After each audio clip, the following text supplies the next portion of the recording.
होली, ये नाम सुनते ही दिमाग में क्या आता है? रंग, गुलाल, खुशियां और ढेर सारा जश्न, है ना?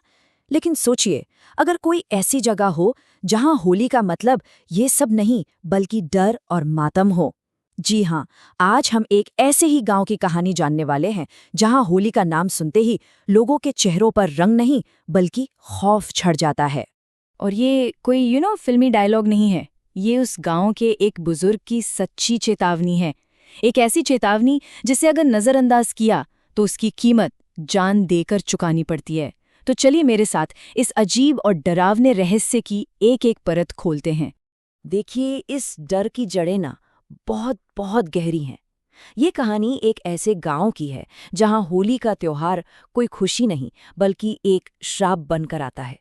यहाँ का बच्चा बच्चा जानता है कि जैसे जैसे होली पास आती है, मौत का साया भी गांव पर और गहरा होता जाता है। और इस खौफ से बचने के लिए गांव वालों ने कुछ बड़े ही सख्त और अजीब नियम बना रखे हैं। नियम नंबर 1, कोई भी नई दुल्हन होली के समय गांव में नहीं रहेगी। नियम नंबर 2, होली के आसपास शादी ब्याह की बात तक करना मानो मौत को दावत देना है। शाम ढलते ही पूरा गांव एकदम एक किले जैसा बन जाता है, सब कुछ बंद।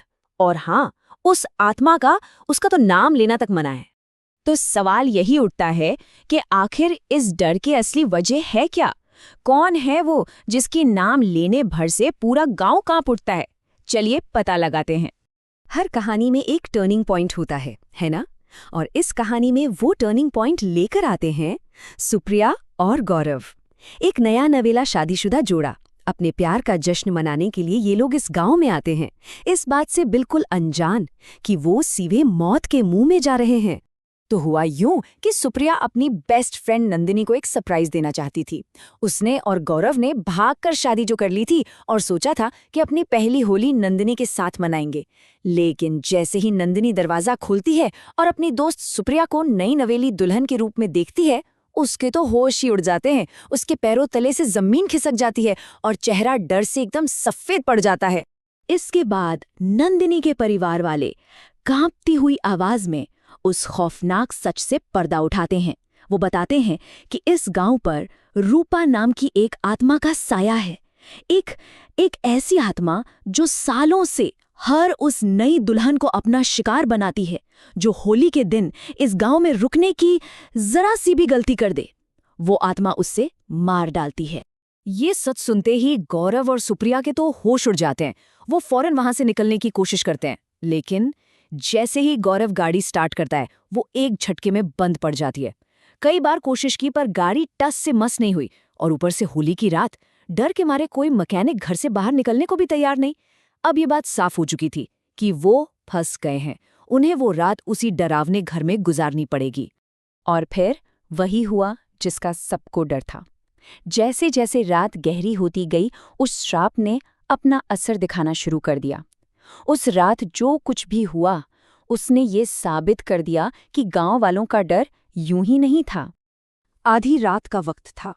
गौरव की नींद अचानक पायल के छन छन से खुलती है। वो हड़बड़ा कर देखता है तो सुप्रिया बिस्तर पर नहीं है। वो घबराकर खिड़की से बाहर झांकता है और जो देखता है उससे उसकी रूह कांप जाती है। सुप्रिया नंगे पांव एक पेड़ की तरफ बढ़ रही थी। जब गौरव भागकर उसे रोकता है और सुप्रिया का चेहरा देखता है तो उसकी चीख निकल जाती है। उसकी आंखें एकदम पत्थर की हो चुकी थीं और चेहरे पर एक भयानक शैतानी मुस्कान थी। जी हाँ, रूपा की आत्मा ने सुप्रिया को अपने कब्जे में ले लिया था। और तब सुप्रिया के मुंह से आवाज निकलती है, पर वो सुप्रिया की नहीं थी। वो तो रूपा की आत्मा का सालों पुराना दर्द और नफरत थी, जो कह रही थी, जो खुशी मुझे नहीं मिली वो किसी और को भी नहीं मिलेगी। बस ये एक लाइन उस आत्मा के सारे गुस्से की वजह बता देती है। जो खुशी उसे नहीं मिली वो किसी और को भी नहीं मिलने देगी। इसके बाद जो हुआ वो सीन सच में किसी के भी रोंगटे खड़े कर सकता है।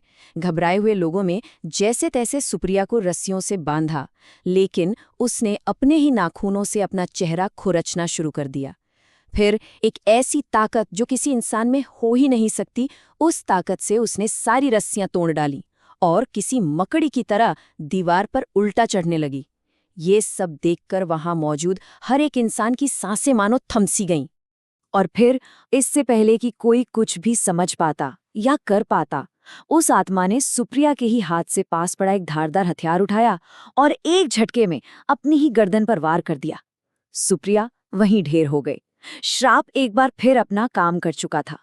लेकिन सवाल अब भी वही है कि रूपा हमेशा से तो ऐसी नहीं थी। आखिर वो एक कातिल आत्मा बनी कैसे? इस भयानक गुस्से और नफरत के पीछे एक बहुत ही दर्दनाक कहानी छिपी है। चलिए अब सुनते हैं रूपा की कहानी और उस नाइंसाफी की दास्तां जिसने उसे हमेशा हमेशा के लिए बदल दिया। रूपा की कहानी प्यार, उम्मीद और फिर धोखे की कहानी है। वो अपने ही गांव के एक लड़के अमन से प्यार करती थी। दोनों ने तय किया था कि होली के बाद शादी कर लेंगे। लेकिन उसी गांव में मनोज नाम का एक लड़का था जो रूपा को एक तरफा चाहता था। जब रूपा ने उसे साफ साफ मना कर दिया तो उसकी ईगो हर्ट हो गई और उसने बदला लेने की ठान ली। ठीक होली के दिन उसने धोखे से रूपा को नशीला गुलाल लगाया और जब वो बेहोश हो गई तो उसे पानी के टब में डुबोकर बेरहमी से मार डाला। प्यार और शादी के सारे सपनों के साथ रूपा की जिंदगी का बहुत ही क्रूर अंत कर दिया गया। रूपा के साथ जो हुआ वो वाकई भयानक था, लेकिन उसकी मौत के बाद जो सिलसिला शुरू हुआ वो आज तक उस गांव को अपनी गिरफ्त में जकड़े हुए है। ऐसा नहीं कि गांव वालों ने इस श्राप से छुटकारा पाने की कोशिशें नहीं की। अरे बड़े बड़े पंडित, बड़े बड़े साधुओं को बुलाया गया, न जाने कितने यज्ञ और अनुष्ठान हुए, लेकिन नतीजा सिफर। हर कोशिश नाकामयाब रही। रूपा की आत्मा की शक्ति जो उसके साथ हुए अन्याय और नफरत से जन्मी थी, उसके आगे सब फेल हो गए। उसका दर्द इतना गहरा था और है कि कोई उसे आज तक शांत नहीं कर पाया। और बस इसीलिए आज भी वो पूरा गांव उसी डर के साये में जी रहा है। उनके पास इस श्राप से लड़ने का और कोई रास्ता बचा ही नहीं है, सिवाय इसके कि वो हर साल ये पक्का करें कि कोई भी नई नवेली दुल्हन होली के वक्त गांव में न रहे। डर का ये सिलसिला आज भी वैसे का वैसा ही जारी है। तो ये कहानी हमें एक बहुत बड़े सवाल के साथ छोड़ जाती है। एक ऐसी आत्मा जिसे प्यार में धोखा मिला और जिसे इतनी बेरहमी से मार दिया गया, क्या उसे कभी मुक्ति मिलेगी? क्या उसे कभी शांति मिलेगी? या फिर उस गांव का आने वाला हर कल उसके दर्दनाक अतीत की कीमत यूं ही चुकाता रहेगा? ये एक ऐसा सवाल है जिसका जवाब शायद उस गांव के डरावने अंधेरों में ही कहीं दफन है।